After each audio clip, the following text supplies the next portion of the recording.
What's going on, guys? Welcome back to the channel. Today we are back on F125 for round number 19. We're back in Austin, Texas, and if you didn't see the last video, we are cooking in terms of everything. Points in Singapore, really good result, very strong result in everything in between.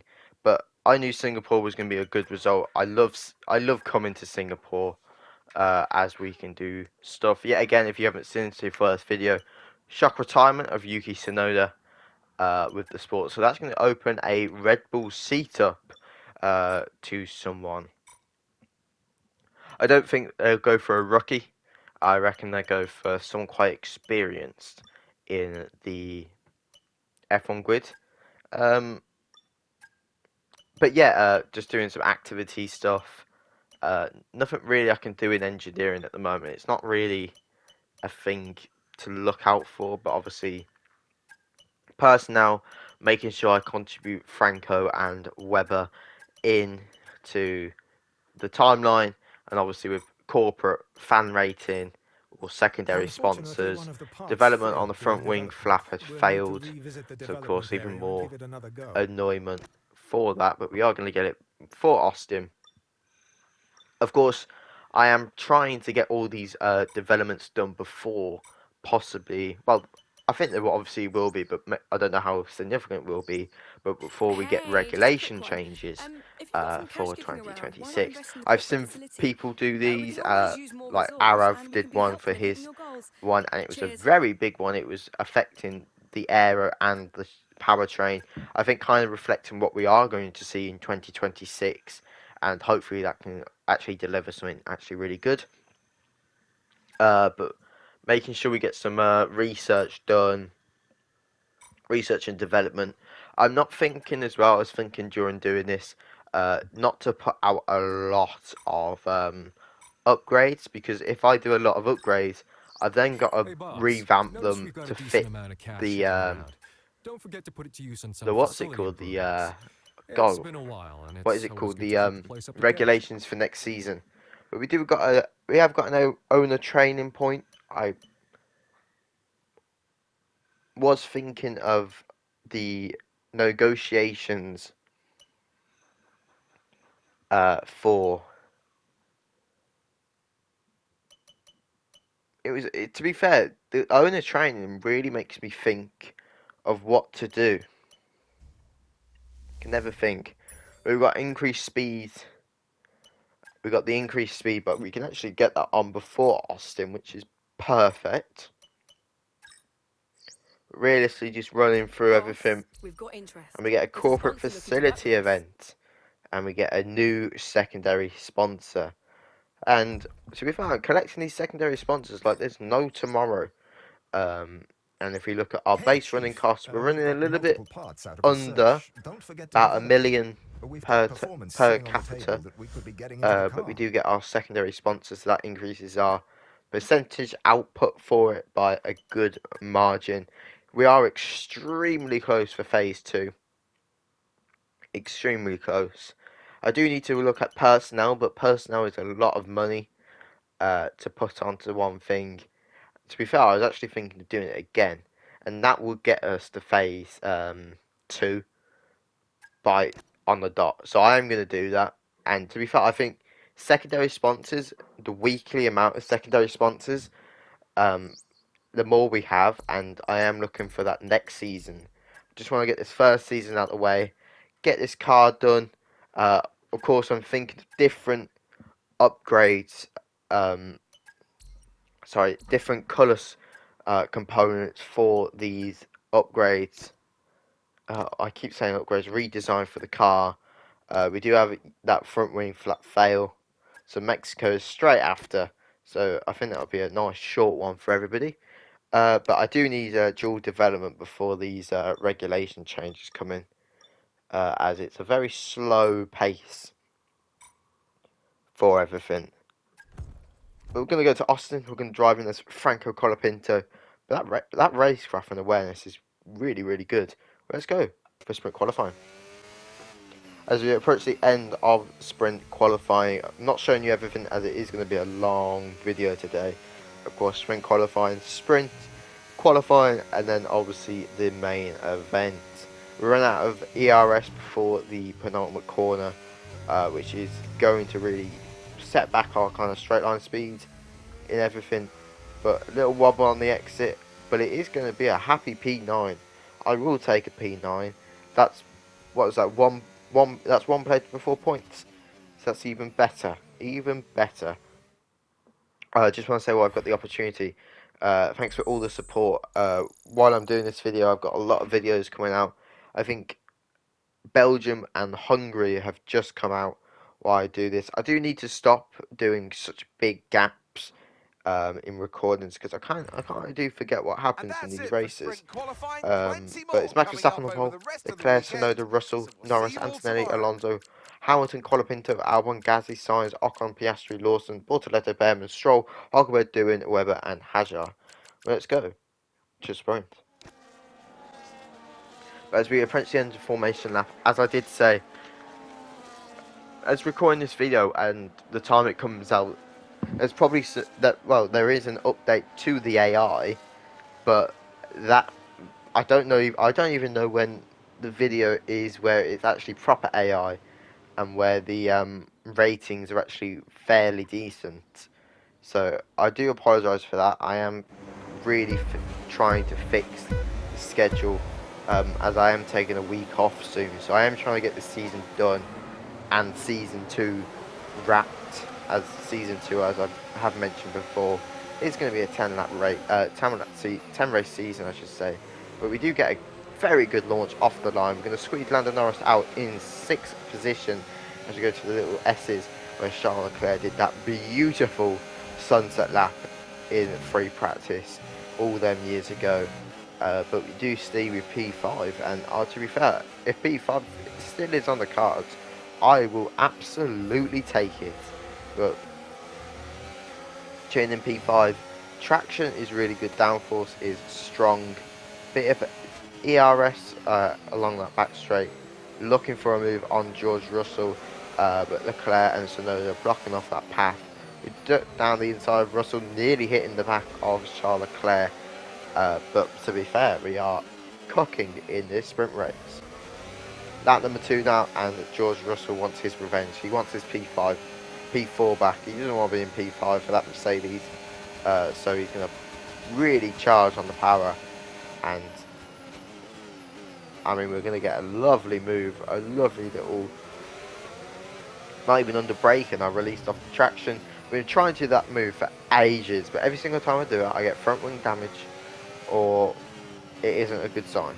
But he does try and get back at me.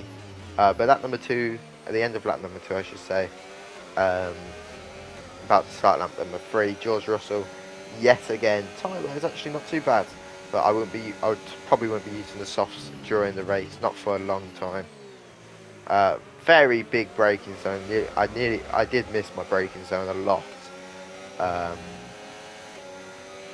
So George Russell really does get that gap to us. But do make sure you do take notes of my the S's, as it's very key to later on in the video, as it does get a little bit messy.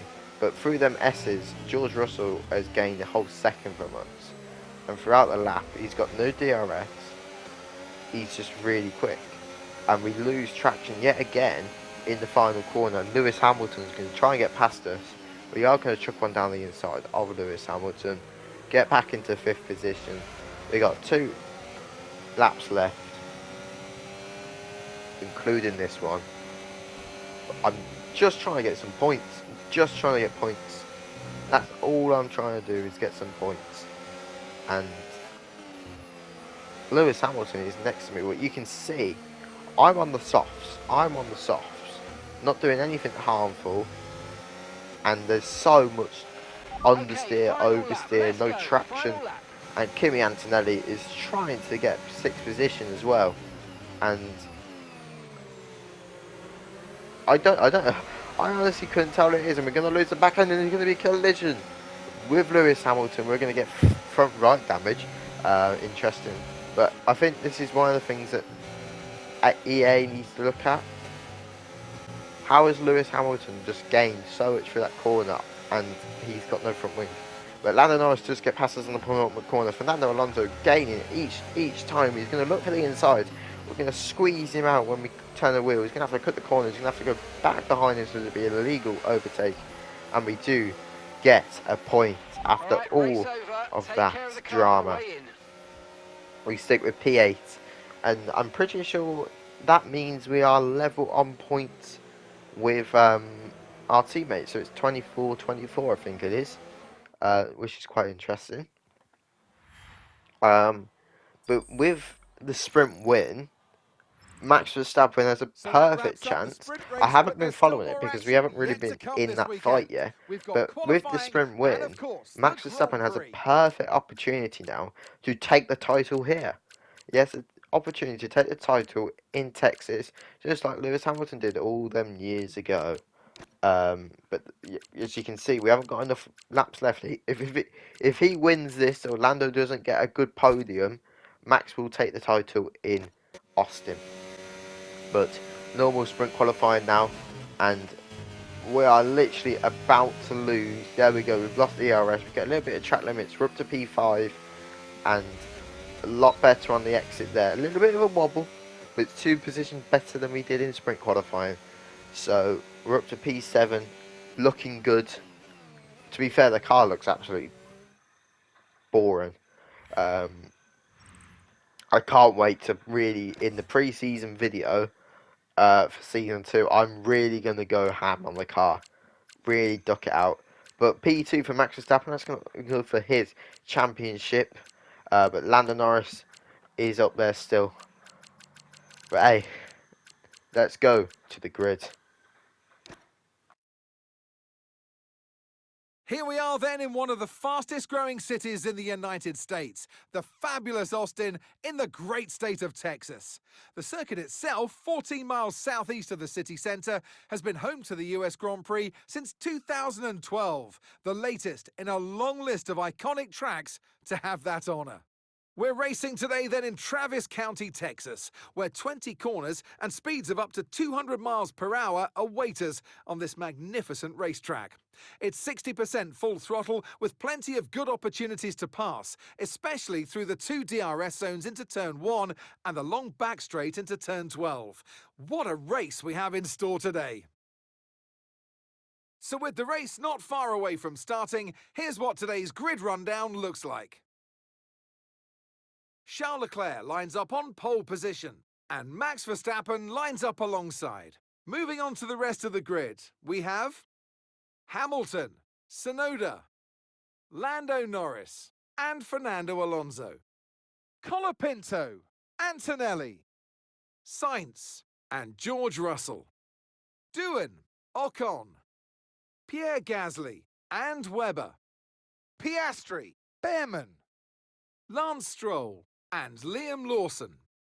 Bortoletto, Hadjar, Albon, and Nico Hulkenberg rounds off the grid. Now it's almost time for lights out, so let's go down to the track. The formation lap gets underway then, and it's going to be interesting today to see how the dry conditions could affect the lifespan of the tyres.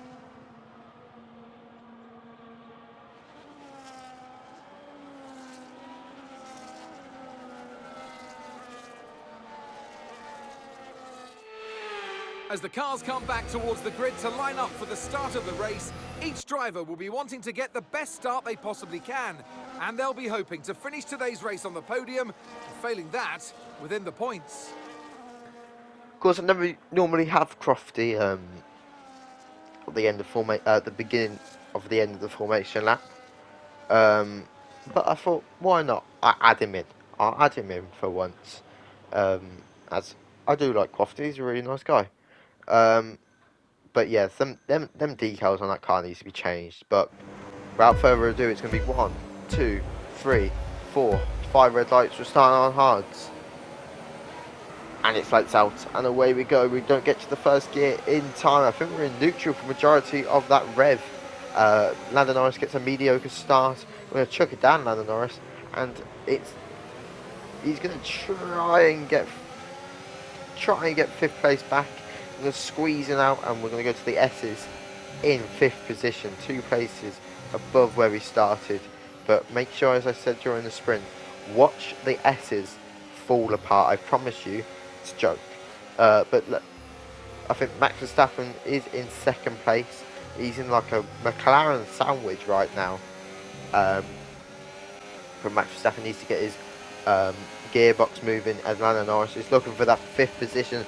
I knew it wouldn't how long. We are on the hard, so I'm not really going to be pushing that hard on the hard tyres. A lot of hard words. But yeah, we do suck it down the inside again after he did kind of retake the position. But look at the gap to Lewis Hamilton. It's 3.5 seconds. I do not think we're going to get that. I don't think we are.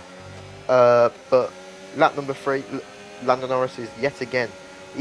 To be fair, Lando Norris is fighting for a championship. We are going to do a little switcheroo, as we have a lot. I mean a lot of space. Antonelli was not even there. But look at these S's now.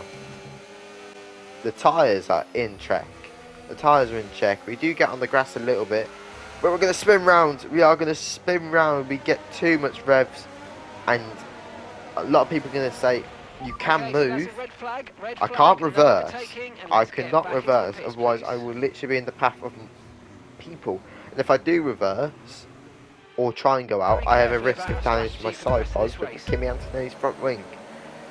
Starting P17 for the 2nd time in this video, it's going to be lights out, and away we go. We're going to get a better launch than we did the first time. Liam Lawson's going to get a very bad launch, but he is going to be saved by a lot.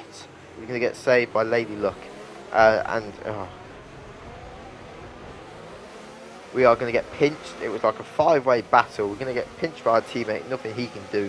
Green flags fly, and we have got so much side pod damage. It is crazy. But to be fair, the car felt really nice. The car felt brilliant through these corners.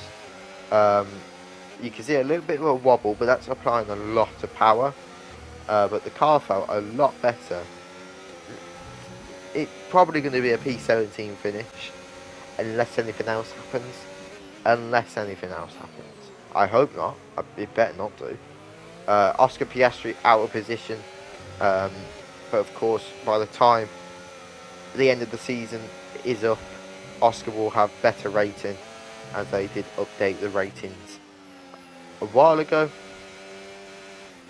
And yeah, look at that. The tyre wear's fitted in for the mediums now. And side pod damage is really becoming a big theme as we spin round for the 2nd time this video, and it's going to be dropping us to P21. And to be fair, I was seriously angry, really angry with myself, so I just retired. I know some people are going to say there were 7 laps left, you could have done it, but as I say this before, I voice over right afterwards. I probably could have carried on. And just kept going. Well, it's certainly been an incredible year. But as I said, during qualifying, Max Verstappen had the perfect opportunity to go for the title, and he does. He is a 5-time Drivers' World Champion inside this game. Hopefully, I mean, to be fair, if he does come back in real life, if he comes back and takes a 5th World Championship in real life, I will applaud him. And to be fair, I think if he does come back, I think we need to really think of like where he stands at the greatest of all time, because isn't he like 70 something points back now? And to take a championship where we're one race away from the summer break as we're calling this video, it'll be a very big step into the history books for Max Verstappen. Ferrari get their best result for a while, a 2-3 for the Scuderia. Max yet again wins. Max is on like a 2023 charge at the moment. He's winning loads. But yeah, unfortunately, but we are P11 in terms of the points this weekend. Oh, Ocon gets points. No. Ah, we are very close to Haas. I don't know. Hulkenberg did DNF. Oh, it might have been a thing. There we go. Level on points. How close are we? Oh, Haas overtakes us. Oh no. The next video is in Mexico. A normal race weekend. But I'll see you guys in Mexico. Goodbye.